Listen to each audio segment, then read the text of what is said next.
Hello, my amazing children. This is Grandma Carla, and I am back with the very last chapter of Hudson Taylor. Okay, so Deep in the Heart of China is the subtitle here, and this book by Janet and Joff Binge has been an amazing read, hasn't it? And an amazing story of an amazing man and his family and his vision for bringing Christ to China, the news of Christ's salvation to China. So now we read the last chapter, chapter 15, A Man in Christ. By Christmas 1869, Hudson and Maria had made the most difficult decision of their married lives. Their four oldest children, Herbert, Howard, Samuel, and Maria, were to be sent back to England to stay with their grandparents. It would be safer for them there, and they could go to a regular school. At that time, it was quite normal for children to be sent home like this, but it still upset Hudson and Maria to think they wouldn't be seeing their children for a long time.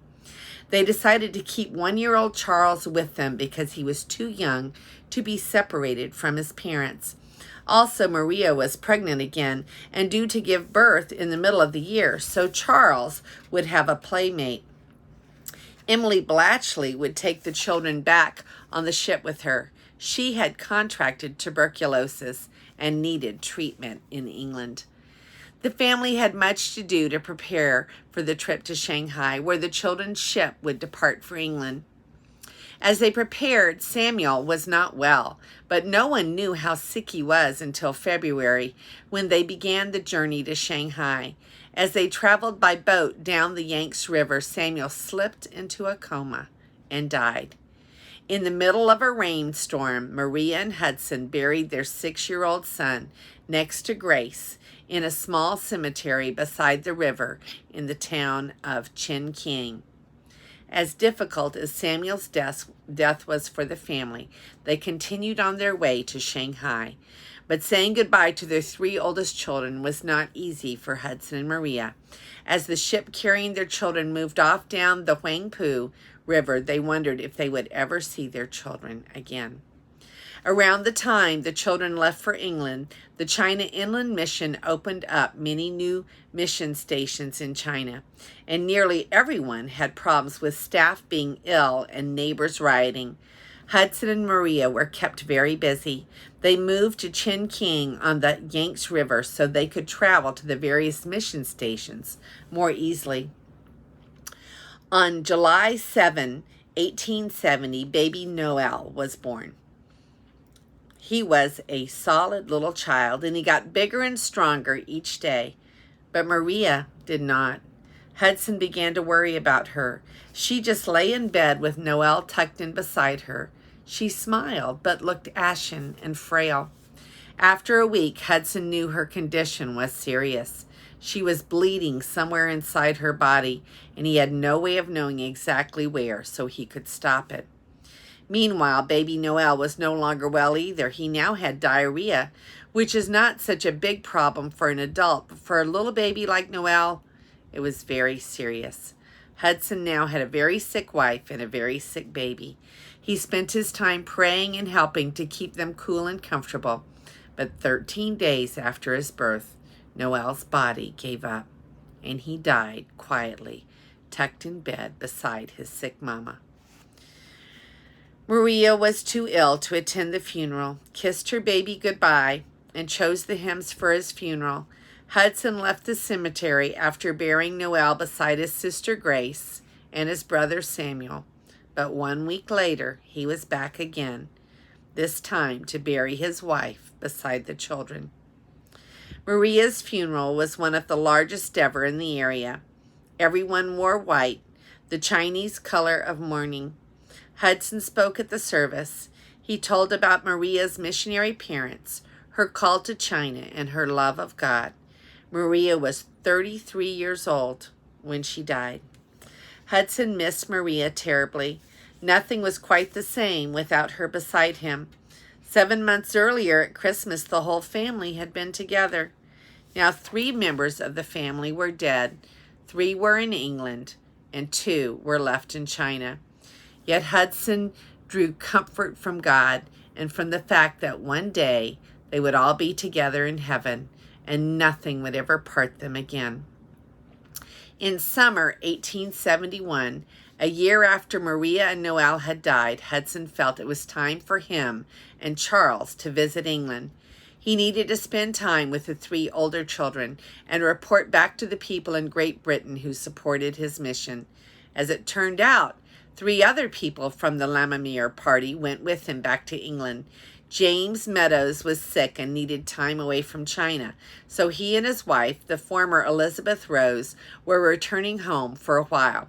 Jenny Falding had been running several successful boarding schools for the mission, but it had been 5 years since she'd left England, and her parents wanted her to come home for a visit. On the trip back to England, Mrs. Meadows spent most of the time in the cabin looking after Mr. Meadows.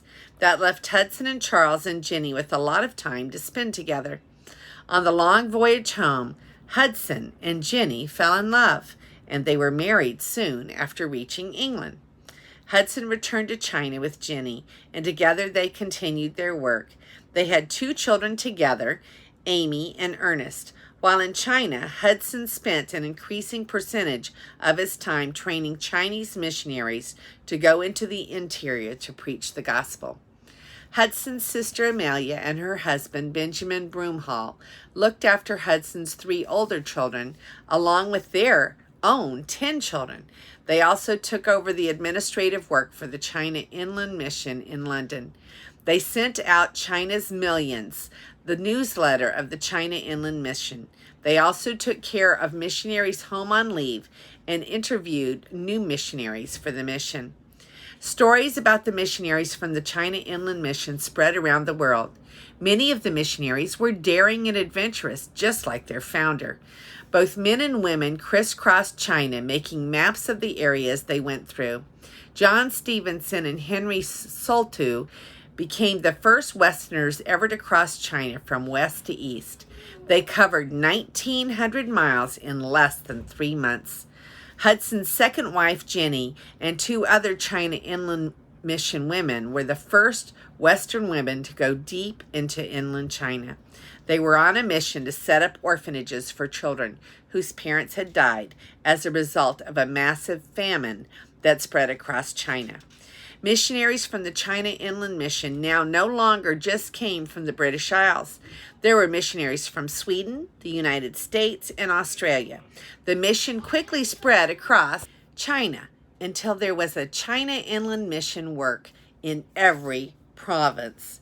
By the late 1890s, though, there were many small secret societies trying to change things inside China.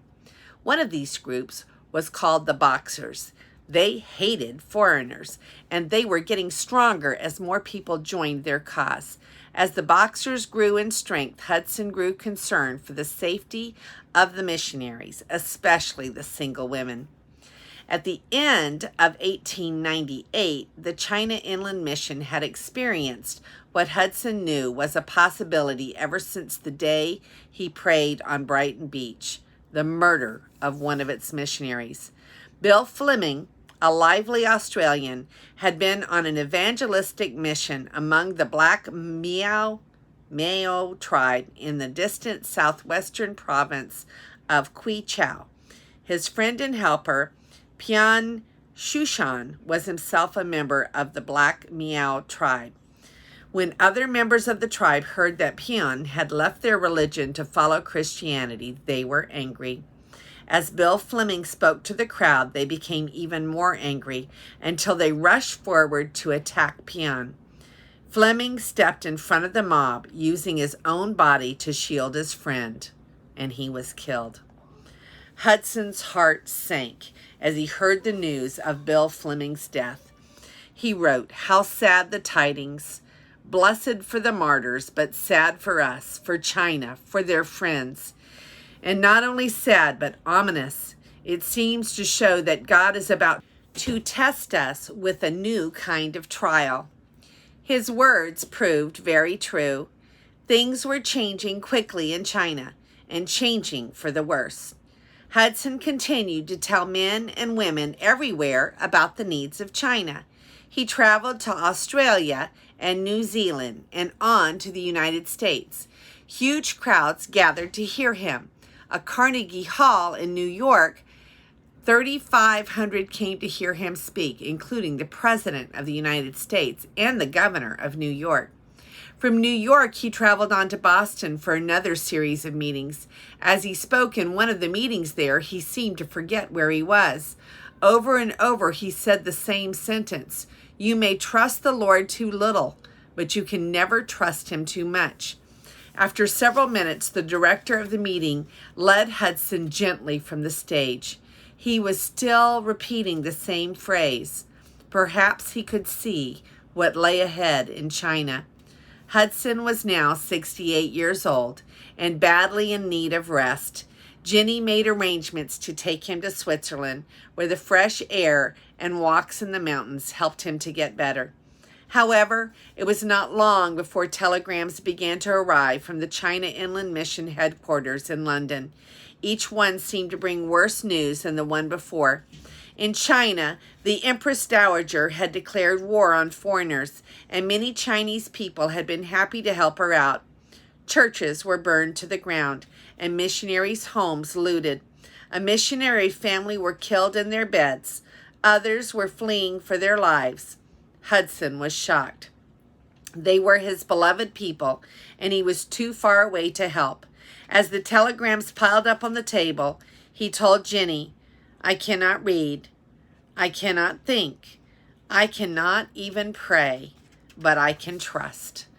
Thousands of Chinese Christians, called secondary devils, were also being killed because they were seen as traitors to China. In Peking alone, 15 to 20,000 Chinese Catholics were killed. Those were black days for China. By the time the Boxer uprising had been defeated, 130 Protestant missionaries and over 50 of their children had been killed. The China Inland Mission alone lost 58 missionaries and 21 children. Hudson wept for every one of them. Hudson could only think back to the first days when he had fought so hard not to start a missionary organization, and how he had finally come to understand that each person who was called was in God's care. He could do no more than to pray for each of the dead missionaries' families. Slowly, the mission and Hudson began to recover from all of the horrible deaths. Hudson and Jenny took long walks in the mountains together. They befriended counts and countesses, peasants and storekeepers. Visitors flooded in from around the world, leaving some to laugh and shake their heads. The Taylors had made a China Inland Mission outpost halfway up a mountain in Switzerland. A year went by. Hudson read his Bible through for the 40th time. He wrote hundreds of letters and prayed constantly for China and the missionaries who served there. The news that Jenny had cancer hardly changed their lives at all. Both of them were already living in the light of eternity. Although she was thin and weak, she told a friend, "I couldn't be better cared for or happier. I'm nearly home. What will it be to be there? The Lord is taking me slowly and gently." And so he was. On July 29, 1904, Jenny died with Hudson at her bedside. Hudson was now 72 years old and badly wanted to go back to China. There were so many people to encourage there and so many people to thank. So in the spring of 1905, he and his son Howard, now also a medical doctor, and Howard's wife Geraldine set off on Hudson's 11th journey to China. And what a trip it was. Hudson was able to visit many areas by train now.